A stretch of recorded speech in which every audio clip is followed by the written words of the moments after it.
Sunnahfollowers, protectors of the Sunnah.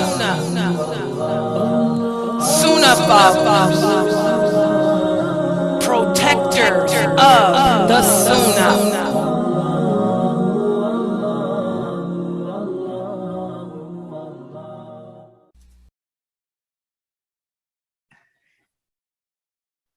Alhamdulillah, wa salat, wa salam ala wa rasulullah. Welcome to another session of our hadith class. And this is the class whereas we are studying the hadiths taken from the book compiled by Sheikh Muhammad Saeed Atli. And you can purchase this book by going to his website at adlyonline.com, ADLY online.com. And it's called Once Upon a Time.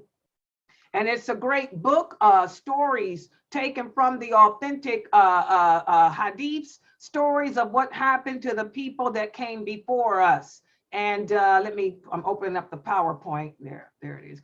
Yeah, I'm screen sharing. And again, there's the address. You can purchase this book at www.adlyonline.com. The book is only $8. The book is only $8. This is the book, not the PDF. The PDF was $2. This is the book for $8, and he ships anywhere here in America. And if this book should be a part of everyone's library, I enjoy teaching from it, and I'm getting a lot of good feedback from you about how you enjoy these hadiths too. So let's look at the hadith that's up for discussion tonight.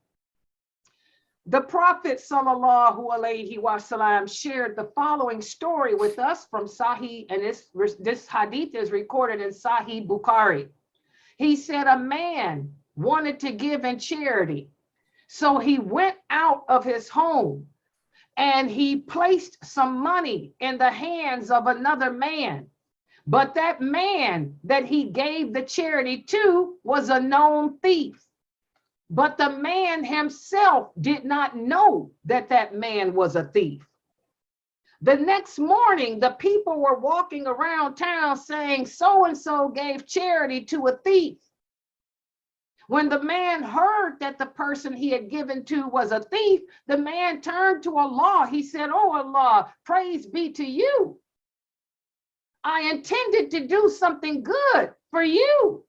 So the man left his home and went out and gave money to someone else. He saw a woman walking and she looked like she was in need. So he placed some money in her hand.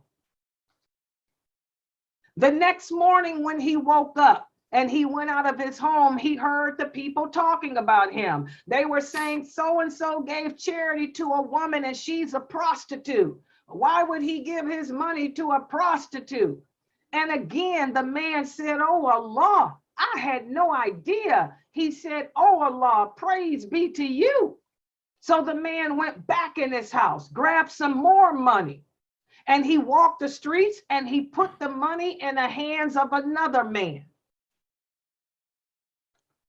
The next morning when he woke up,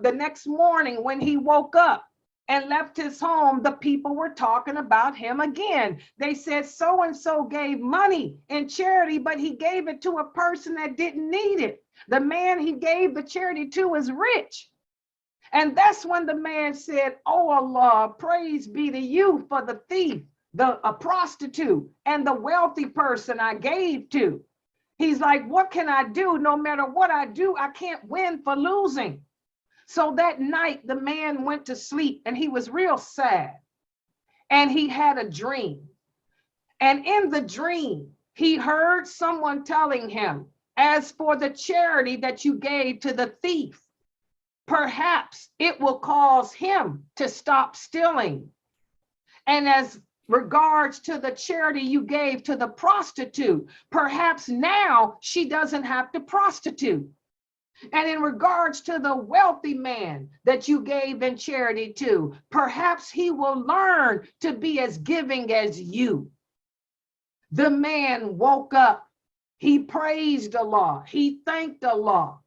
And this is such a wonderful, wonderful lesson for us. Remember, we talked about, guys, how Allah will test us in this world. This world is only a paradise for the unbelievers. For those of us who believe in Allah, this world is just a testing place. We can count on one or two hands the amount of times we found happiness here. Okay? It seems like no matter what we do in life, you know, there's it never seems to be enough, or it never seems to be right. Remember, I told you the prophet said good dreams come from Allah, and it's Allah's way of letting the believer know that Allah is happy with you, that Allah is pleased with you. And Allah does not send revelations anymore, but Allah will inspire you, you know, and let you know, that the things we're doing mean a lot to him. And that's what we find in this hadith here. The people, all they had were bad things to say about this man. Trying to please the people will never bring about no benefit for us. But here Allah knew that this man, his intentions were sincere. His intentions were pure. Allah knew that this man wanted to please him. So Allah let him know, I accept your good deeds. And because of the good deeds you did, you've caused these people, who were three bad people, to change the condition of themselves to something better. You know, something, a nice action that we do can inspire another person who's being evil or mischievous to change. And that's the effect this man had on them. He taught the thief, wow, I need to stop stealing. Here's a man that gave to me. He taught the prostitute, she's like, oh, I don't have to sell my body anymore. This blessing from Allah, I can now, take care of myself, better my iman, and repent from my sins. And he taught that rich man to stop being selfish and greedy and to help others. So this is a wonderful story that the prophet shared, with us, of what happened to the people that came before us, that we need to put into consideration for ourselves. Whatever we do it for the sake of Allah, not for the sake of the people. And don't worry about what the people say. The people are going to talk about you always. If the man hadn't given in charity, they would have talked about him. And when he did, they still found something wrong with that. It's when the people stop talking about you that you need to worry that maybe something is wrong. So do it for Allah. Don't do it for the people, and know that your good deed can impact someone else to the point of causing them to change. And since we're in the first 10 days of Dhul Hijjah, it's all about doing good deeds, guys. My lectures, perhaps someone is listening. Maybe this hadith, can impact somebody. Maybe there's a Muslim out there who's fornicating or adulterating. Perhaps hearing this hadith, she can say, oh my God, I need to stop. Or perhaps there's a person out there who's a miser, who hears this lecture and might say, wow, thank you for that reminder. Let me get back on the deen. So again, guys, we never know the impact that we have on others. It can be in a positive way. And that's why for Dhul Hijjah, you want to do as many good deeds as you can during these first 10 days. And again, it doesn't have to be fasting or praying, just simply giving in charity or helping, a kind word, a smile, being there to listen to somebody who needs to just talk. You never know how great a deed it can be in the sight of Allah. So who would like to share the impact of this hadith on themselves? Anyone? Go ahead, Aisha. Yeah, I was just about to say this hadith is really beautiful, and I like how you played it, because just like, this man, how even though he was doing it sincerely for the sake of Allah, and how you said others still talked about it. That reminds me of like where there was times where, I would post your lectures like all over my social media, you know, to make people come in for the sake of Allah to learn the deen, you know. And there will be people that will say, girl, nobody's gonna get on that website, you know, these people they're not gonna get on. And then I felt bad about it because I was like, oh, they probably won't get on, you know. But then a few months later, like three of them get on, and they have been on this website now for a while, you know. And I was like, I got so happy because I was like, it doesn't matter, you know. You said they won't get on, but you don't know, you know, what.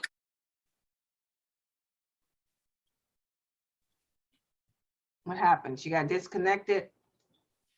Yeah, she's right. You never know, you know, posting up a lecture like this, you know, you never know the impact it would have on someone else. Somebody may listen to it and need to hear this and change. You know, we need to do for the sake of Allah. Don't be influenced by the negativity of others. Like, and that's what this story is all about. Don't let the negativity of others, you know, stop you from doing for the sake of Allah. Go ahead, Sister Amina Antar.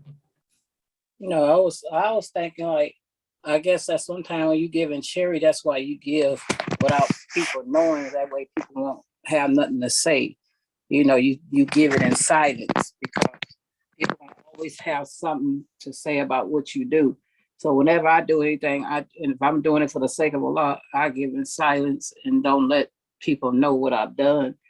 You know, and his thing, I guess they seen what he was doing, and that's why they talked about him. But if he gave probably in silence, he probably wouldn't have got talked about like that. They wouldn't even know he done it at all. Well, the hadith about giving in silence is about showing off. That's what it was. A lot of times, if we do, if you're a person that suffers with showing off, you want people to know what you do, the Prophet said do it in secret. So that way it prevents you from boasting and bragging. So that's a different hadith. That's for the people that boast and brag. You know, in this case, he wasn't doing it to show off. He went out his house and, okay, that person looks like he needs it. So he gave him some money. Back in them days, they didn't have Instacart and that type of stuff. This is the dark ages. This is the biblical BC. These are the biblical days. You know, in order to give in charity, they didn't have an email or a bank to go to or leave it at the mosque. You just took the charity and people would go door to door. In this case, or they would go out in the marketplace and just give it. So he wasn't showing off or anything, you know. So that's how that hadith of doing it in secret is for people that show off. Back in them days, this is the only way you could give is go to the person and give it to them. You know, but the thing is, the people are going to always find something bad to say about what any of us do, you know. So if we do it for the sake of Allah, then you could care less what they say. You keep doing it, you know, because they ain't going to, you know, they're going to find something bad to say anyway. But I get your point too. Nowadays, if you are one of those people who don't like people to talk about you, then don't let people know what you do. So that would apply for people today. You know, like if you don't want people to look down on your charity or people to look at you in a bad way, then if you want to do it in secret, then that's good for you. Yeah. But a lot of us don't care what people say or think. I can do it in your face. I don't care. About Allah. What about you? Jealousy. That's true. Yeah. But I get what you're saying. Some people just can't deal with the drama. Yeah, but a nice hadith though, Sister Lady. Nice hadith. Yeah, Sister Sahara, go ahead. This hadith kind of reminds me of Surah Al-Ma'un. Talks about like small kindness and doing like charity and stuff. And I just think about like how it talks about like some people do charity to show off their deeds and stuff like that. And it just really makes me think like there are plenty of peoples out here like when you read about them, it's like, oh, such as an philanthropist. We don't need to know that they're philanthropists. You know, you can do that in silence. But it's always good to do a good deed for the sake of Allah, and also it can benefit you. And it for some reason it just reminded me of that, so I just wanted to bring that up. Exactly, like it benefited him. He taught these people a lesson and didn't even know. By him, even though he didn't know these people and figured that they were deserving of the charity, they were deserving of it because he taught them a lesson. He taught them to change the condition of themselves, you know, to something that is pleasing to Allah. Yes, go ahead, Sister Zarina. Yes, this hadith reminds me of the importance of giving charity in your community, you don't know what kind of people are in your community. They could be prostitutes, they could be drug addicts, whatever, and you don't know how, like you said, it's going to affect their interests, or that, hearing that angel say, hey, check out Islam, accept Islam and, worship Allah. And it also is for you, because you're doing it for Allah's sake. It's going to help you. You shouldn't be worried about that kind of stuff. Only Allah knows. So exactly, and that's a very, very, very good point too. I love that, Sister Zarina, and I hope you guys understood what she was saying. You never know another person's condition. You never know another person's condition. I remember someone I know told me she was going through a very hard time in her life. Her money was kind of short. She was trying to, pay her bills, and she was short money. And she happened to just go to the mosque, to the Juma prayer, just for Juma. And she said a sister walked up to her who she never seen before and just gave her, she said, I got some zakat that I need to get rid of. And she took $100 and put it in her hand and said, here, sister, may Allah make it easy for you. And the woman didn't even know her. And she said, out of the strangest places, Allah just sent somebody. And that woman didn't know, that this person was struggling and really needed some money to help pay her bills. So you never know another person's, condition. And we should never allow what other people think or say stop us from doing good. That's the thing I like, because that person's a thief, a dope dealer, or a prostitute. Maybe they have no choice but to do those things. Maybe this will stop them. You never know another person's condition, and don't allow people and their talk is cheap, to deter you. Yes, go ahead, Latifa. All right, it just this hadith, it kind of hit home for me, because sometimes, when you want to do something for people, you always think of reasons why you shouldn't do it, instead of just saying, okay, I'm doing this for the pleasure of Allah. And my situation, I didn't want to do something, but I went ahead and did it anyway. And then that person called me up and said, I really appreciate what you did. And they just cried. And then I really felt bad at the fact that I was hesitant on doing something for them, So just kind of what everybody else kind of said about, just go ahead and do it for the pleasure of Allah, and don't think about what their situation, or I'm not going to give it to that person because they do this, or I'm not going to give it to them because they're a shyster, or I'm not going to do this for them because of, but you never know what somebody's going through. Right. The impact it has on them and yourself. Because this man raised up not only his status with Allah, but also theirs too. Subhanallah. It benefited him and them. Subhanallah. Yes, go ahead. Anyone else? That's so true. I've done it both ways. I've done it secretly, and I've done it out in open, where you never know when a person is going to come up to you on the street and say, and I've had that, and say, I'm hungry, I need something to eat. Can you give this to me? Can you help me? And, I have sometimes been with another person and they say, don't give it to them. They're probably just going to use it for such and such, or do something with it. And I said, well, whatever they do to it, with it, after I give it to them, is between them and Allah. That's true. But I'm doing what I feel is right. Right now, they're asking me. They're saying they're in need, and this person might be really in need. And so, but I'm not trying to judge them in any kind of way. They say they need help, and I give it to them.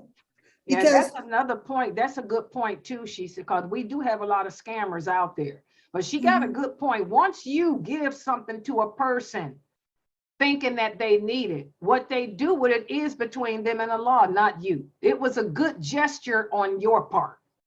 What they do with it, if they was take that money and go buy crack, crank, skank, that's on them. But you got the reward for trying to help someone. Yes, there's the hadith also where the prophet said we have to use intelligence. I have to say that too. We're not supposed to be stupid and fall for the scams either. The prophet said don't fall for the scams. We got to be able to see, but look between the lines, read between people. and know that, because wasting wealth on people that are scammers, that's a bad thing too in Islam. But for sometimes you don't know, you might really believe these people really are in need. They're really dressed the part, they play the part, they do the violin. There's some people that are professional scammers, and they can really fool you. But the simple fact that you believed it and really thought they needed it, that's on them, not you. That's why we want to try to give our money to the Muslims too. Kafir scam real bad, but although we got bad scamming Muslims too nowadays, Yes, but we do. yes, but understand that whatever, if you're doing, this is my deed, I'm doing good. The sin is on you if you the one playing. Understand that. Good point that Sabrina made. But you know what, Layla? Every time I think about when I'm giving something and I don't reject people, I say, what if it's an angel in disguise? That's how I look at it. That and I reject it and say no, and then it could be a blessing that I missed out on. That's how I look at it too. That's a good I'm point. always been a giving person anyway. If people have children and they hungry, if somebody asks me if I can get them some food and they sitting over there hungry, I'm gonna go get them some food. You know what I'm saying? I don't like to see that. Allah grades you on your intentions. Your intentions were to help the person, so you ain't got to pay for that. That's on them. Yeah. Exactly. You were trying to help somebody. That's on them.